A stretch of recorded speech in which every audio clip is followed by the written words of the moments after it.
Hi friends, ಎಲ್ಲರಿಗೂ ನಮಸ್ಕಾರ. ನಾನು ನಿಮ್ಮ Lata. Welcome back to Lata Venkatesh kitchen. ಇವತ್ತಿನ ರೆಸಿಪಿ ಉತ್ತರ ಕರ್ನಾಟಕ ಸ್ಪೆಷಲ್ ಓಳು ಬದನೆಕಾಯಿ. ತುಂಬ ರುಚಿಯಾಗಿರುತ್ತೆ.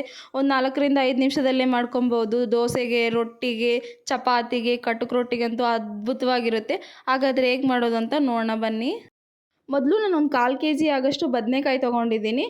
ನೋಡಿ, ಆದಷ್ಟು ಸಣ್ಣ ಸೈಜ್ ಇರೋ ಬದನೆಕಾಯಿನ ತೊಗೊಳಕ್ಕೆ ಟ್ರೈ ಮಾಡ, ಯಾಕಂದರೆ ರುಚಿ ಚೆನ್ನಾಗಿ ಬರುತ್ತೆ. ಈಗ ಬದನೆಕಾಯಿ ಮೇಲೆ ಇರೋ ತೂಮನ್ನ ತಗೊಳ್ಳಿ. ಏನಾದರೂ ಮುಳ್ಳಿದ್ರೆ ಅದನ್ನೆಲ್ಲ ಚೆನ್ನಾಗಿ ಕ್ಲೀನ್ ಮಾಡ್ಕೊಳ್ಳಿ.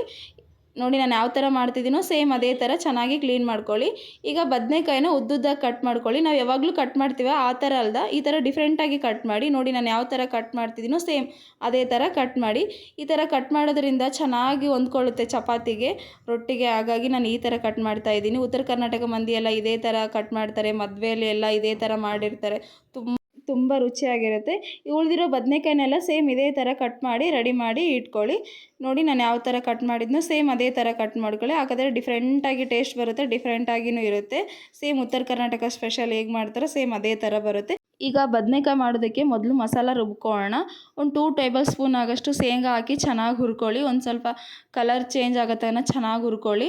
1 ಟೇಬಲ್ ಸ್ಪೂನ್ ಆಗಷ್ಟು ಸಣ್ಣ ಗುರಳ್ ಹಾಕಿ ಚೆನ್ನಾಗಿ ಹುರ್ಕೊಳ್ಳಿ. ಸ್ವಲ್ಪ ಲೋ ಫ್ಲೇಮಲ್ಲಿಟ್ಟು ಚೆನ್ನಾಗಿ ಹುರ್ಕೊಳ್ಳಿ. ಹೈ ಫ್ಲೇಮಲ್ಲಿ ಇಟ್ಟರೆ ಹೊತ್ತೋಗ್ಬಿಡುತ್ತೆ. ಹಾಗಾಗಿ ಲೋ ಫ್ಲೇಮಲ್ಲಿಟ್ಟು ಈಗ ಚೆನ್ನಾಗಿ ಹುರ್ಕೊಳ್ಳಿ. ಈಗ ಅದನ್ನು ಹುರ್ಕೊಂಡಿರೋದನ್ನು ಮತ್ತೆ ಒಂದು ಪ್ಲೇಟಿಗೆ ಹಾಕಿ, ಮತ್ತು 1 ಟೇಬಲ್ ಸ್ಪೂನ್ ಆಗಷ್ಟು ಜೀರಿಗೆ ಹಾಕಿ ಚೆನ್ನಾಗಿ ಹುರ್ಕೊಳ್ಳಿ. ಈ ಥರ ಹುರ್ಕೊಳ್ಳೋದ್ರಿಂದ ಟೇಸ್ಟ್ ಚೆನ್ನಾಗಿ ಬರುತ್ತೆ. ನೋಡಿ, ಚೆನ್ನಾಗಿ ಹುರಿದಿದೆ ಅಲ್ಲ. ಈಗ ಇದನ್ನು ಕೂಡ ಚೆನ್ನಾಗಿ ಹುರ್ಕೊಂಡ್ಮೇಲೆ ನಾವು ಆಲ್ರೆಡಿ ಒಂದು ಪ್ಲೇಟಿಗೆ ಹಾಕಿದ್ವಲ್ಲ, ಆ ಪ್ಲೇಟಿಗೆ ಹಾಕ್ಕೊಳ್ಳಿ. ಒಂದು 2 ಇಂಚ್ ಆಗಷ್ಟು ಕೊಬ್ಬರಿ ತೊಗೊಳ್ಳಿ. ಜಾಸ್ತಿ ಫ್ರೈ ಮಾಡ್ಕೊಳ್ಳೋಕೆ ಹೋಗಬೇಡಿ. ಕೊಬ್ಬರಿ ಜಸ್ಟ್ ಹೀಟ್ ಆದರೆ ಸಾಕು. ಈಗ ಒಂದು ಸಣ್ಣದಾಗಿರೋ ಮಿಕ್ಸಿ ಜಾರ್ ತೊಗೊಳ್ಳಿ. ಈಗ ನಾವು ಆಲ್ರೆಡಿ ಎಲ್ಲ ಹುರ್ಕೊಂಡು ಇಟ್ಕೊಂಡಿದ್ವಲ್ಲ, ಅದನ್ನೆಲ್ಲ ಹಾಕಿ ಇದನ್ನು ಮಿಕ್ಸಿ ಮಾಡ್ಕೊಳ್ಳಿ ಚೆನ್ನಾಗಿ.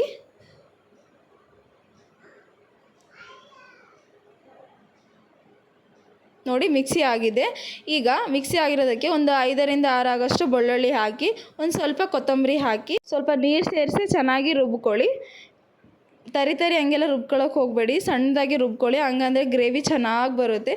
ಈಗ ನೋಡಿ, ಚೆನ್ನಾಗಿ ಆಗಿದೆ ಅಲ್ವಾ? ಈ ಥರ ಮಾಡ್ಕೊಳ್ಳಿ. ನೋಡಿ, ನಾನು ಯಾವ ಥರ ಮಾಡ್ಕೊಂಡಿದ್ದೀನೋ ಸೇಮ್ ಅದೇ ಥರ ಮಾಡ್ಕೊಳ್ಳಿ.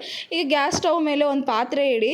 ಈಗ ಒಂದು 5 ಟೇಬಲ್ ಸ್ಪೂನ್ ಆಗಷ್ಟು ಆಯಿಲ್ ಹಾಕಿ. ಸ್ವಲ್ಪ ಜಾಸ್ತಿನೇ ಹಾಕಿರಿ ಆಯಿಲ್, ಹಾಗಾಗಿ ಸ್ವಲ್ಪ ಟೇಸ್ಟ್ ಚೆನ್ನಾಗಿ ಬರುತ್ತೆ ಆಯಿಲ್ ಜಾಸ್ತಿ ಹಿಡಿದ್ರೆ. ಹಾಗಾಗಿ ಈಗ 1 ಟೇಬಲ್ ಸ್ಪೂನ್ ಆಗಷ್ಟು ಸಾಸಿವೆ, 1 ಟೇಬಲ್ ಸ್ಪೂನ್ ಆಗಷ್ಟು ಜೀರಿಗೆ ಹಾಕಿ, ಈಗ ಒಂದು ದೊಡ್ಡದಾಗಿರೋ ಈರುಳ್ಳಿನ ಚೆನ್ನಾಗಿ ಕಟ್ ಮಾಡಿ ರೆಡಿ ಮಾಡಿ ಇಟ್ಕೊಂಡಿದ್ದೆ, ಅದನ್ನು ಹಾಕಿ ಈಗ ಚೆನ್ನಾಗಿ ಫ್ರೈ ಮಾಡ್ಕೊಳ್ಳಿ. ಸ್ವಲ್ಪ ಕಲರ್ ಚೇಂಜ್ ಆಗುತ್ತನ ಚೆನ್ನಾಗಿ ಫ್ರೈ ಮಾಡ್ಕೊಳ್ಳಿ. ನಾವು ಆಲ್ರೆಡಿ ರೆಡಿ ಮಾಡಿ ಇಟ್ಕೊಂಡಿದ್ವಲ್ಲ ಬದನೆಕಾಯಿನ, ಅದನ್ನು ಹಾಕಿ ಚೆನ್ನಾಗಿ ಮಿಕ್ಸ್ ಮಾಡ್ಕೊಳ್ಳಿ. ಈಗ 1 ಟೇಬಲ್ ಸ್ಪೂನ್ ಆಗಷ್ಟು ಉಪ್ಪು ಹಾಕಿ, ಒಂದು ಸ್ವಲ್ಪ ಅರಿಶಿನ ಪುಡಿ ಹಾಕಿ ಚೆನ್ನಾಗಿ ಮಿಕ್ಸ್ ಮಾಡ್ಕೊಳ್ಳಿ. ಇವಾಗೆ ಉಪ್ಪು ಹಾಕ್ಬಿಡಿ, ಯಾಕಂದರೆ ಬದನೆಕಾಯಿ ಕೂಡ ಬೇಗ ಬೆಂದ್ಬಿಡುತ್ತೆ, ಟೈಮೂ ಜಾಸ್ತಿ ತೊಗೊಳ್ಳಲ್ಲ. ಹಾಗಾಗಿ ಒಂದು ಅರ್ಧ ಟೇಬಲ್ ಸ್ಪೂನ್ ಆಗಷ್ಟು ಅರಿಶಿನ ಪುಡಿ ಹಾಕಿ ಚೆನ್ನಾಗಿ ಮಿಕ್ಸ್ ಮಾಡ್ಕೊಳ್ಳಿ. 2ರಿಂದ 3 ನಿಮಿಷ ಆಗಷ್ಟು ಚೆನ್ನಾಗಿ ಕುದಿಸ್ಕೊಳ್ಳಿ. ಕ್ಯಾಪ್ ಮುಚ್ಚಿ ಇಟ್ಬಿಡಿ, ಚೆನ್ನಾಗಿ ಕುದ್ಬಿಡುತ್ತೆ ಅದು.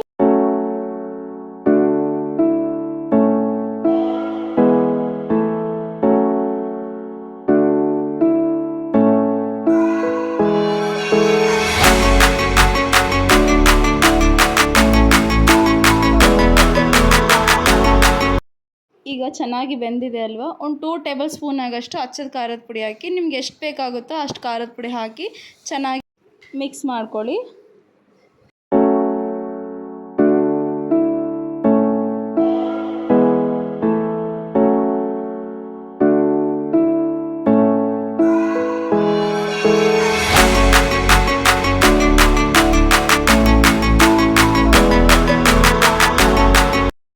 ರೆಡಿ ಮಾಡಿ ಇಟ್ಕೊಂಡಿದ್ವಲ್ಲ ಮಸಾಲಾನ, ಅದು ಸೇರಿಸಿ ಚೆನ್ನಾಗಿ ಮಿಕ್ಸ್ ಮಾಡ್ಕೊಳ್ಳಿ.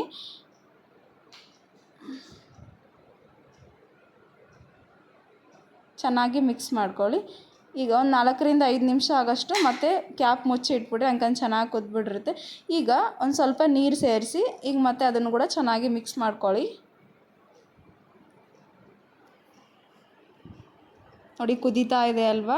ಒಂದು 2ರಿಂದ 3 ನಿಮಿಷ ಆಗಷ್ಟು ಚೆನ್ನಾಗಿ ಕುದಿಸ್ಕೊಳ್ಳಿ, ಯಾಕಂದರೆ ಸಾಫ್ಟಾಗಿ ಚೆನ್ನಾಗಿ ಬರುತ್ತೆ. ನೋಡಿ, ಚೆನ್ನಾಗಿ ಬೆಂದಿದೆ. ಒಂದು 4ರಿಂದ 5 ನಿಮಿಷ ಆಗಷ್ಟು ಚೆನ್ನಾಗಿ ಕುದಿಸ್ಕೊಂಡಿದ್ದೀನಿ. ಜಾಸ್ತಿನೂ ಕುದ್ಸೋಕೆ ಹೋಗಬೇಡಿ, ತುಂಬ ಮೆತ್ತಗಾದರೆ ಟೇಸ್ಟ್ ಚೆನ್ನಾಗಿ ಬರೋಲ್ಲ. ಈಗ ಸಣ್ಣದಾಗಿ ಹೆಚ್ಚಿರೋ ಕೊತ್ತಂಬರಿನ ಹಾಕಿ, ಈಗ ನೋಡಿ ಫ್ರೆಂಡ್ಸ್, ರೆಡಿ ಆಗಿದೆ ಈ ಉತ್ತರ ಕರ್ನಾಟಕ ಸ್ಪೆಷಲ್ ಓಳು ಬದನೆಕಾಯಿ. ನೀವು ಒಂದ್ಸಲ ನಿಮ್ಮ ಮನೆಯಲ್ಲಿ ಟ್ರೈ ಮಾಡಿ ಹೇಗಿದೆ ಅಂತ ನನಗೆ ಕಮೆಂಟ್ ಬಾಕ್ಸಲ್ಲಿ ತಿಳಿಸ್ಕೊಡಿ.